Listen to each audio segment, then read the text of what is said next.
All right, Giants Nation. So I've seen a lot of Giant content creators complain about Daniel Jones, and everybody has come and said that they feel like Daniel Jones needs to get benched. And I'm gonna stop you guys right there. You're wrong, and I'm gonna tell you why you're wrong. It's not because I like Daniel Jones. I've already told you guys that at best I feel like Daniel Jones is a mediocre quarterback. So let's just say he does turn it around. I'm not going to tell you that I feel like he's going to be a top 10 quarterback or that he's even going to be a top 20 quarterback. I already said it. This man is in the bottom 12. He was already ranked like number 28. And, I said he was more like 24, 23. And after that week one, he's definitely quarterback 31. Some people were saying he's even worse than that. And that's okay. That's okay. So the current state of Daniel Jones right now is that he does suck. But what you guys fail to understand is your team just went on Hard Knocks and told everybody that they're putting their eggs in that Daniel Jones basket. And so they need to stick with it, because if you go back to when Daniel Jones got his contract, and even before that, the owner, John Mara, the big man himself, said that the New York Giants are the reason why Daniel Jones was having problems after he got that playoff win and then lost to the Eagles because the Eagles are significantly better. You could say it's Daniel Jones and he's just not that guy, but if you're rolling out there with guys who are probably wide receiver fours and just Saquon Barkley, I don't know how you expect to beat the Eagles in the playoffs. It just doesn't make sense.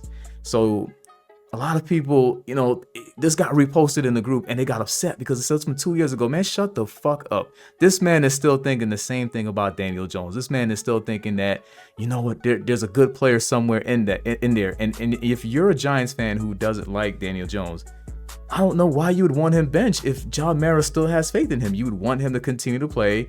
And I'm not saying you root against him and root against your team's best interest. You could just be your true self. You have doubt in Daniel Jones. You're sure he's not the guy. So have him start.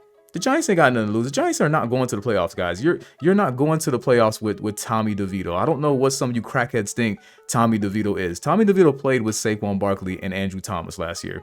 You put Tommy DeVito behind that line with Joshua Zudo and Evan Neal at the right tackle, he would be in a stretcher. He would probably be retired from football, because that line, as much as you guys don't want to admit it, that line is not the same line the entire year. If you're getting Andrew Thomas back at a certain point in the year, you can't say the line was the same exact line and you had the same exact players. If Saquon Barkley was hurt during the Seahawks game and the 49ers games, like, stop it, guys. So back to the main thing about Daniel Jones starting. Yeah, you want Daniel Jones to start because you want John Mara to get upset. Fuck, you're upset. We don't give a fuck about you. You being upset has nothing to do with the Giants, unless a bunch of you, like millions of you, just say, hey, we're going to stop watching Giants games and stop buying Giants merchandise. Well, that's going to upset John Mara, and that's fine. Tune out. Don't watch the games. Don't show up to the games. That's fine. That will let John Mara know, like, hey, man, next time I won't mess around and draft a quarterback from Duke. Because, again, y'all blame Gettleman for it, but I don't think this was just Gettleman. I really do feel like Eli Manning and John Mara had a hand to do with that. I mean, if you have that GM that drafted Daniel Jones gone and he's still here in year 6, don't get mad at Daniel Jones. Get mad at ownership. Why y'all mad at Daniel Jones for existing? They didn't have to sign Daniel Jones.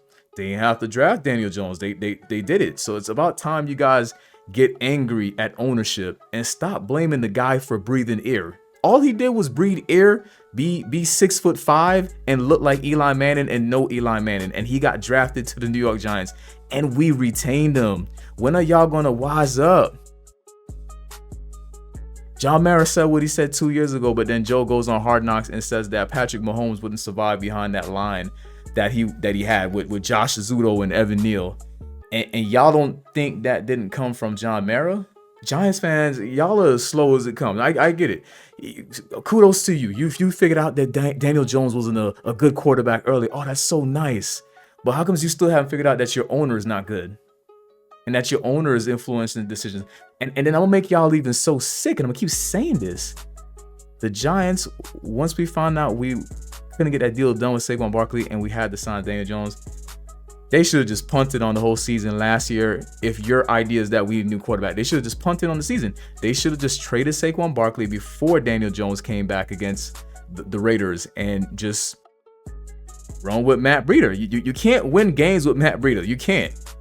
I'm sorry to tell you guys that. There is no Tommy DeVito, Jeremy Lin-like run without Saquon Barkley.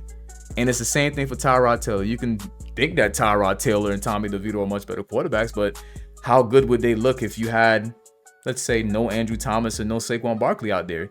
We'd have been drafting Jaden Daniels or Caleb Williams. But y'all fail to realize that. But yeah, he needs to start. And that relationship between John Mara and Daniel Jones, if you're rooting against Daniel Jones and he plays bad, he'll obviously walk down and say, all right, I think it's time we can end this. So stop looking at it like fucking crybaby ass Marshall talking about, oh, we need to bench Daniel. For what? Don't bench him. Keep him in there.